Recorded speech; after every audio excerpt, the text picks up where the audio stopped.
It's all about trust. And if we ain't got it, we ain't making money.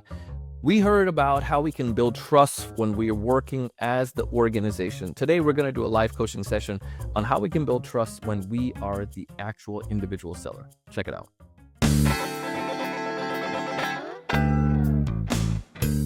Hey, everyone. Welcome to another great episode of the Sales Evangelist Podcast. I'm your host, Donald C. Kelly, the Sales Evangelist, and I'm so excited for another great episode. I'm so excited to be here with you today. On this episode today, I have the one and only Liesl Nel. We got a chance to connect at a Booking Management Summit.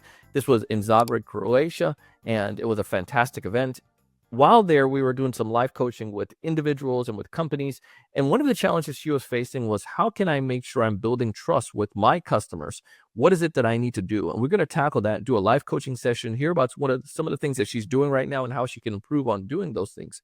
If this is your first time listening to our podcast, the show is designed to help you as a B2B sales professional, one, be able to build pipeline. We're going to give you ideas on strategies of what you could do to do so effectively. And then two, close a convert pipeline. And we're going to give you ideas and strategies how to do that. This episode falls under the first bracket theme. We're going to talk about building pipe because the trust is important, but it also helps you later in the deal stage, when you're trying to close business.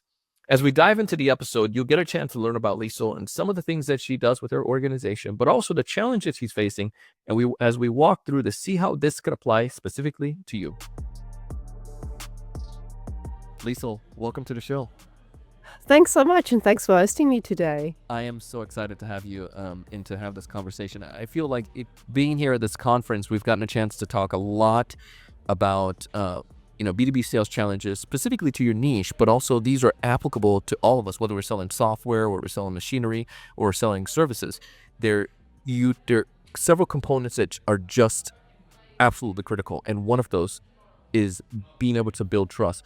We were talking before we started recording about the challenge that you all are facing with your customers that you're selling to. Talk to us about that challenge and about who you sell to. So we sell to charter agencies. In other words, they sell our products onto their direct customers. And in the charter industry, especially in the Mediterranean, a lot of paperwork and customer information is required. Yeah. And our biggest challenge is to ensure that the customer data that we collect from our B2B customers is safe and secure, and that we don't use their information to sell on to their customers. So that may be a sticking point, maybe a hesitation for your customers then, right? Yes, and to be honest with you, in one of the panel discussions yesterday, it was a clear no, we don't trust you with our information. So yes, it's a big challenge for us. Yeah, I can definitely see how those agency then could be worried. This came up at lunch yesterday, no lie. And that was what led to, it wasn't what led there, but it came up at lunch, and I was having a conversation with one of the folks at my table. I was like, what's your biggest challenge? And they're the similar thing where they're the agency, and then they're saying, well, we have the charters that will send customers to them.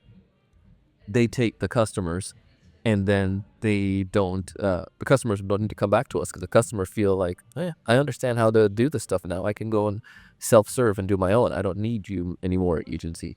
And your side, you need data from the agency, but the agency is saying, I don't know if I want to trust you because you're going to act.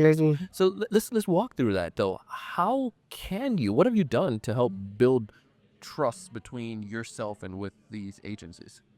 The most important thing for us is, and for me personally, is to build a very open relationship with my agencies. And that is by communicating very often with the agencies, also discussing any challenges, and also explaining to them that if we don't have the data, the customer experience is just going to be so awful when the customer arrives at the base. So true there.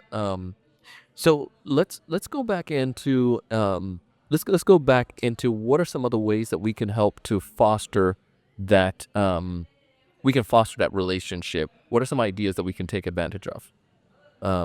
When you, let's say, meeting with your sales team on a day-to-day basis, What are you telling them so that they can do a better job at that?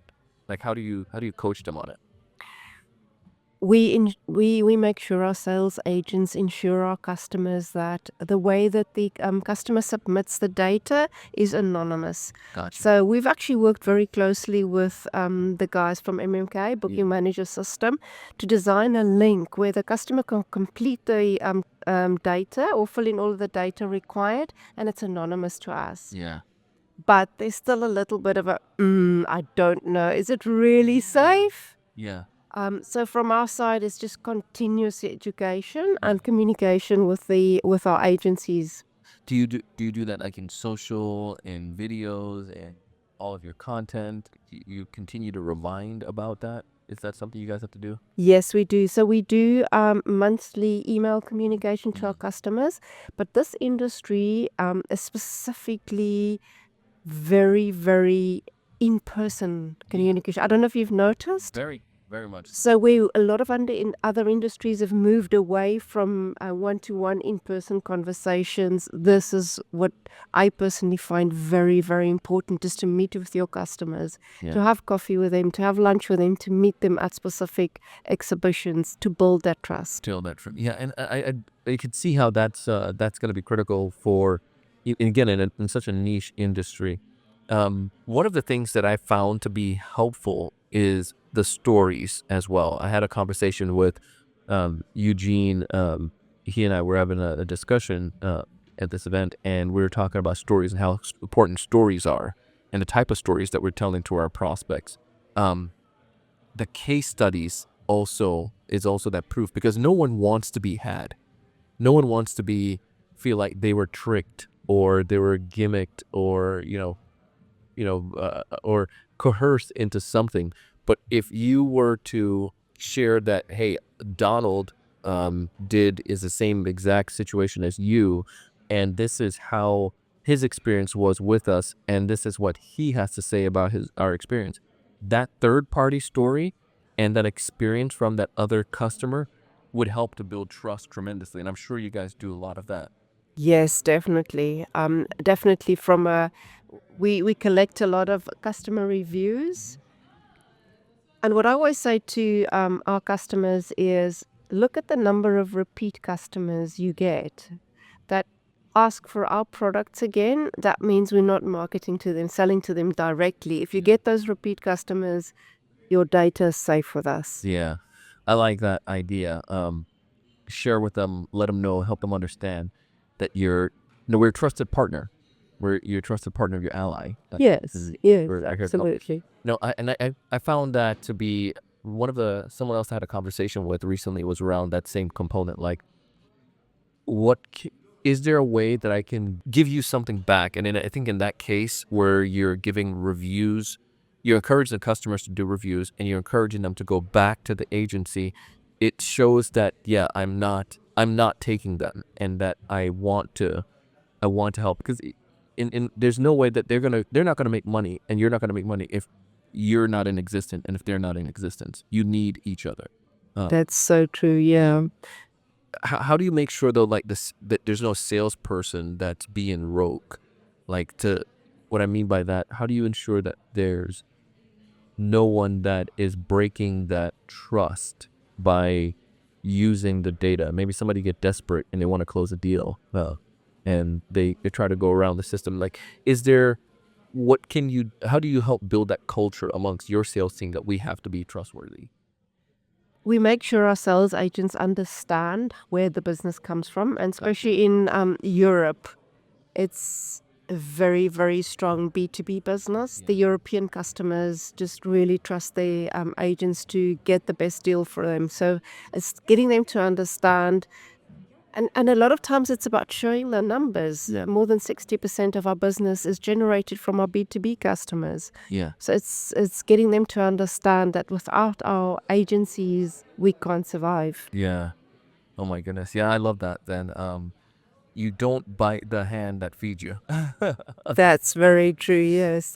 What other advice would you give to a sales leader that's looking to help their team be more trustworthy, or to build trust with their customers? Any other advice you'd give to them if they're watching this episode? I always say to my sales agents is be authentic, be true, explain, don't hide any problems. If we're having a problem, admit to our B2B customers, we're having this problem, we're going to solve it for you. We're going to work together on it versus there is no problem. Yeah. Play open, honest, sometimes be vulnerable. People understand that things do go wrong, but we are going to fix it and we want to continue our relationship. We're going to work together. Yeah, we're going to work together. I love it. This is great. Building trust, being there to help your team to become more authentic, putting parameters in place, and working with your partner with relationship. A lot of great advice that you gave us here today. If somebody's listening to this and they want to connect with you, maybe they're interested in looking at charter with you, what's the best way for them to get a hold of you? Oh, go onto our website, moorings.com or sunsail.com. We've got some fantastic, amazing dream holidays on yachts. Yes, they do. They do. Thank you so much for coming on our show today. I must thank you. It was an absolute privilege. It was an honor. That was Liesl Nel. Go ahead and connect with her on LinkedIn. Check out some of the beautiful things that she's doing and the amazing service that they have to offer. Listen, you don't have to be extremely wealthy to enjoy beautiful yachting. And if you want to learn more about this, check out Liesl Nel. Connect with her on LinkedIn. Check out some of the beautiful services that they have and see if that could benefit you or your organization. Listen, I want you to thrive and I want you to succeed. I want you to build pipeline. I want you to raise your level of thinking. I want you to be able to close more deals than you ever have done before in 2024. These principles apply to you.